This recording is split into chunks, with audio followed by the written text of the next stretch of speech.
1992, isang 20 anyos na babae ang nagpunta sa ospital dahil sa sobrang galit sa kanyang nobyo. Pagkalipas ng 5 oras, lumabas siya ng ospital na napakalabo ng kanyang ulirat at pakiramdam niya ay hinalay siya ng doktor na tumingin sa kanya. May nakitang similya sa kanyang damit at may mataas na dosage ng sedative sa kanyang dugo. Isinailalim sa DNA testing ang dugo ng doktor. Ngunit lahat iyon ay bumalik ng negative. Hanggang lumipas ang 5 taon, natuklasan ng mga pulis na ang taktikang ginamit ng salarin ang siyang pinakamatalinong paraan upang manipulahin ang DNA testing sa kasaysayan ng forensic science. Ito ang kaso ni Dr. John Schneeberger. Sa maliit na bayan ng Kipling na mayroon lamang mahigit 1,000 residente, halos lahat ng mga tao doon ay pasyente ni Dr. Schneeberger. Si Dr. Schneeberger ang isa sa 2 doktor na nakabase sa buong Kipling, Saskatchewan. Siya ang doktor na siyang nagpaanak ng napakaraming ina doon. Kabilang na nga rito si Candice. Siya rin ang gumagamot sa mga bata at matatanda na may sakit sa kanilang lugar. Isang doktor na pinagkakatiwalaan ng buong komunidad. Gwapo at simpatiko at may magandang reputasyon. Ang ibang babae pa nga ay nagpapanggap na may sakit, makada upang palad lamang ang doktor. Kaya't nang pangalanan siya ni Candice bilang suspect, ay halos walang naniwala. Noong October 31, 1992, nagpunta sa ospital ang babaeng si Candice Fanagi upang puntahan ang kanyang kaibigan. Galit na galit ito sa kanyang nobyong si Danny dahil nahuli niya na may ibang babae ito. Si Candice ay isang single mother at 20 anyos na mga panahong ito. Nagtatrabaho siya sa isang gasoline station at nalaman nga niya na niloloko siya ng kanyang nobyo. Dahil sa sobrang galit, pumunta siya sa Kipling Memorial Union Hospital upang hanapin ang kanyang kaibigan na nagtatrabaho doon. Subalit pagdating niya doon, hindi pala naka-duty ang kanyang kaibigan. Nagpapanik na si Candice na mga puntong ito, kaya't sinuhestyon ng mga staff ng hospital na magpatingin na din siya sa doktor upang mabigyan siya ng pampakalma.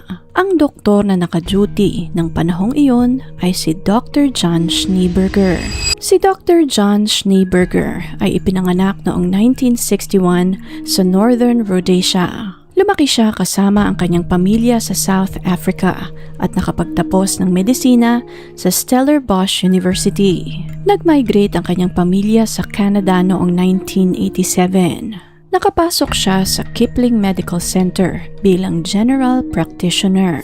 Ang Kipling ay isang maliit na komunidad na mayroon lamang 1,100 na populasyon. Kaya't mabilis nilang minahal at niyakap ang nasabing doktor sa kanilang komunidad. Dahil sa tumataas na demand ng specialized care sa Kipling, naisip ng doktor na ipagpatuloy ang isa pang medical specialty na OB and Gynecology. Mahilig din itong magkawang-gawa. Sa katunayan, naging head pa ito ng isang committee at nakapagpatayo ng isang swimming pool para sa kanilang komunidad. Sinimulan din niya ang isang sex education module sa isang high school sa Kipling upang lubos na magabayan ang mga kabataan sa kanilang pagdadalaga at pagbibinata. Nang sumapit ang taong 1991, ikinasal ang doktor sa babaeng si Lisa Dillman. Mayroon itong 2 anak na babae sa una niyang asawa. Nagkaroon din sila ng 2 anak ni Dr. Schneeberger. Sa unang 6 na taon ng pagsasama, inakala ni Lisa na perpekto na ang kanilang buhay. Siya ang asawa ng doktor na pinakamamahal ng kanilang bayan. Maraming nagsasabi sa kanya na napakaswerte niya dahil mabait at responsable ang kanyang napangasawa. Subalit lahat ng ito pala ay pagbabalat kayo lamang dahil sa likod ng puting coat ng doktor ay nakatago ang napakadilim na sikreto. Sa pagpapatuloy ng konsultasyon ni Candice sa ospital, sa halip na bigyan ng tamang gamot, tinurukan siya ni Dr. Schneeberger ng gamot na midazolam, isang napakatapang na sedative na may side effect na amnesia. Matapos ma-administer ang gamot, biglang naparalisa ang katawan ni Candice. Hindi niya rin mabuksan ang kanyang mga mata na parang idinuduyan ang kanyang pakiramdam, pero malinaw ang kanyang pag-iisip. Yung pakiramdam na parang binubunutan ka ng dentista ng ngipin. Ramdam niya ang puwersa sa bawat pag-indayog ng kanyang katawan, ngunit wala siyang kahit na anong sakit na nararamdaman. Nang bumalik ang kanyang ulirat, ramdam ni Candice na parang may iba sa kanyang katawan, na para bang may gumahasa sa kanya. Dahil sa kakaibang pakiramdam na ito, ipinreserve niya ang kanyang underwear at inilagay ito sa isang ziplock. Nag-drive siya papuntang Royal Canadian Mounted Police at sumailalim sa formal forensic exam. Matapos ang pagsusuri, nakumpirma ng mga pulis na meron ngang similya ng lalaki sa kanyang pangilalim na damit at kumpirmado na merong mataas na dosage ng sedative sa kanyang dugo. Dito na isinalaysay ni Candice ang lahat ng nangyari ng araw na iyon. Mabilis namang kumilos ang mga pulis at sinimula ng investigasyon kay Dr. Schneeberger. 2 beses itong sumailalim ng DNA testing at sa parehas na pagsusuri ay negative o mismatch ang resultang lumabas. At dahil nga walang makuhang matibay na ebidensya, nagmukha lamang sinungaling ang dalagang si Candice, na gumagawa lamang siya ng kwento upang sirain ang magandang imahe ng doktor. At dahil wala ngang sapat na basihan, eventually ay isinara din ng mga pulis ang kaso. Dahil mahal ng komunidad ang doktor, umani ng matinding pambabatiko si Candice mula sa mga mamamayan ng Kipling. Sinisi siya ng mga tao dahil isa siyang pariwarang babae at naghahanap lamang siya ng masisisi. At nang dahil di umano sa kanyang kalandian, ay masisira pa ang maayos na pamilya ng doktor.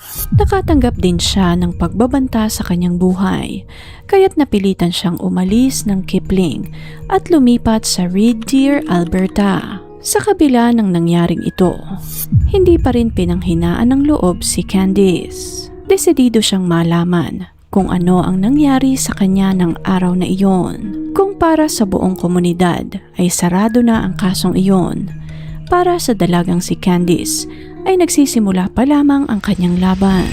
Alam niya na may lumapastangan sa kanya nang naroroon siya sa ospital, kaya't gagawin niya ang lahat upang makuha ang hustisyang nararapat para sa kanya. Nang makalipat ng Red Deer, Alberta, kumuha siya ng sariling private investigator gamit ang kanyang sariling pera. Sa tulong ng investigador na ito, nakakuha sila ng isang lip balm stick sa loob ng sasakyan ng doktor na magbibigay sa kanila ng malinis na saliva DNA. Dinala nila ito sa pulis at saka isinailalim sa pagsusuri. Dito na nakumpirma ng mga pulis na nagmatch ang DNA sa underwear ni Candice at ang DNA na nakuha sa lip balm ng doktor. Subalit kahit na nagmatch na ang DNA, hindi kaagad binuksan ng Royal Canadian Mounted Police ang kaso. Ayon sa kanila, illegal na nakuha ng investigador ang lip balm mula sa sasakyan ng doktor, kaya't hindi ito pwedeng gamitin na ebidensya. Ngunit hindi pa rin pinanghinaan ng loob si Candice. Dito na lumapit ang dalaga sa isang personal injury attorney. Sa pamamagitan ng civil case na ito, napuwersa ang kampo ni Dr. Schneeberger na sumailalim sa pangatlong DNA testing noong November 1996. Sa pangatlong DNA testing, nag-request ang laboratory nurse na magsagawa ng finger prick blood draw.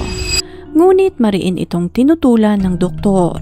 Nahirapan di umano ang nurse na makakuha ng dugo dahil masyadong mataba ang kanyang mga ugat. Sa huli ay nanalo pa din si Dr. Schneeberger dahil isa itong professional na manggagamot at wala namang magagawa sa kanya ang nurse. Sa pagkakataong ito, muling lumabas na negative ang result sa pagsusuri. At dahil nga dito, na-pending na naman ang kaso. Akala ng doktor ay absuelto na naman siya sa kanyang krimen.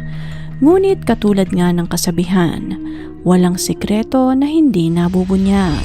Nang sumapit ang taong 1997, Nagsumbong ang stepdaughter ni Dr. Schneeberger sa kanyang inang si Lisa Dillman. Sinabi ng dalaga na tinuturukan siya ng kanyang stepfather ng sedative sa tuwing wala ang inang si Lisa sa kanilang bahay.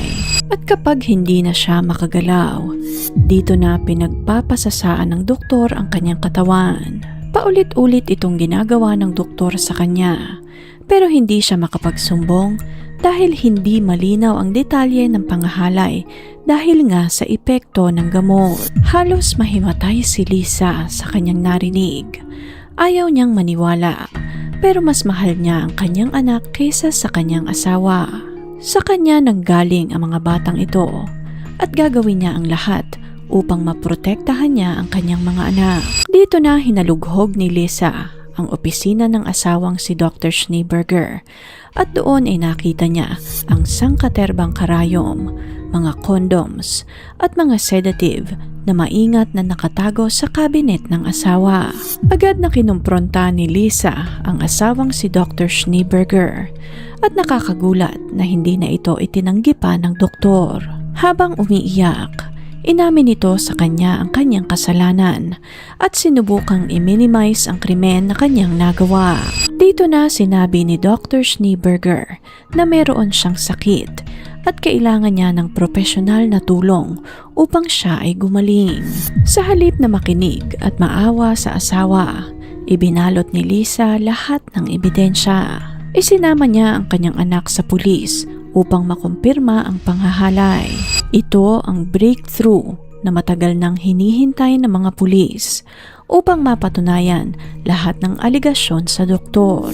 At dahil nga sa panibagong complaint na ito, mga physical evidence na nanggaling mismo sa bahay ni Dr. Schneeberger, nakabuo ang mga pulis ng matibay na kaso laban sa doktor na pinakamamahal ng bayan. Binalikan din nila ang kaso ni Candice at ni-review ang unang 3 DNA test. Napansin nila na lahat ng dugo ng doktor na isinalang sa DNA testing ay nanggaling sa kanyang kaliwang braso. Sa pagkakataong ito, kumuha ang mga pulis ng isang espesyal na warrant na magbibigay sa kanila ng permiso na mag-extract ng DNA nang hindi hinahawakan ang kanyang mga braso. Kumuha sila ng hair follicle ng doktor, kumuha ng finger prick blood sample at saliva mouth swab. Nang lumabas ang resulta, walang duda na ang DNA na nasa underwear ni Candice ay DNA nga ni Dr. Schneeberger, na hindi nababaliw si Candice at sa dumaan na napakaraming taon ay totoo nga ang kanyang sinasabi. Dito na napag-alaman ng mga otoridad kung paano sila pinaikot ni Dr. Schneeberger sa kanyang palad. Dahil isang ang doktor, ginamit niya ang kanyang kaalaman upang paglaruan ang batas. Sa tuwing sasailalim siya sa DNA testing, kumukuha siya ng dugo sa kanyang mga lalaking pasyente.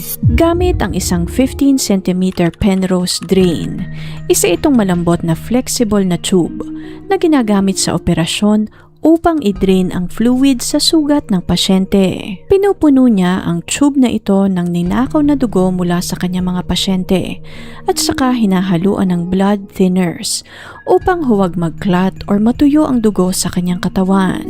Ini-implant niya ang tube na ito sa kanyang braso sa tuwing kukuhanan siya ng dugo. At sa tuwing kukuhanin ng nurse ang kanyang dugo, tumatama ang karayom sa tube na ito at ang nakukuha na dugo ay dugo ng kanyang pasyente. Dahil sa revelasyong ito, si Dr. Schneeberger ay nakasuhan ng 2 bilang ng pangahalay, pag-a-administer ng nakakalangong gamot at obstruction of justice. Matapos ang trial, si Dr. Schneeberger ay napatunayang nagkasala at nabigyan ng parusang 6 na taong pagkakakulong. Nirevoke din ng College of Physicians and Surgeons of Saskatchewan ang kanyang lisensya upang hindi na ito kailanman makapag-practice ng medisina. Nang sumapit naman ang taong 2004, napag-alaman ng Immigration ng Canada na nagsinungaling din si Schneeberger sa kanyang Canadian citizenship application, kaya't na-revoke din ang kanyang citizenship at ipinatapon pabalik ng South Africa. Ang kasong ito ni Dr. Schneeberger ang nagsilbing landmark study sa forensic science. Na-feature din ang kasong ito sa mga psychology curricula at mga true crime media katulad ng Forensic Files. Pinamagatan ang episode na ito sa nasabing TV show ng Bad Blood. Kung interesting po ang kasong ito para sa inyo, please leave a comment and share your thoughts sa comment section below. Please click on the subscribe button and notification bell as well para updated kayo sa mga susunod pang videos. Salamat po and see you on the next one.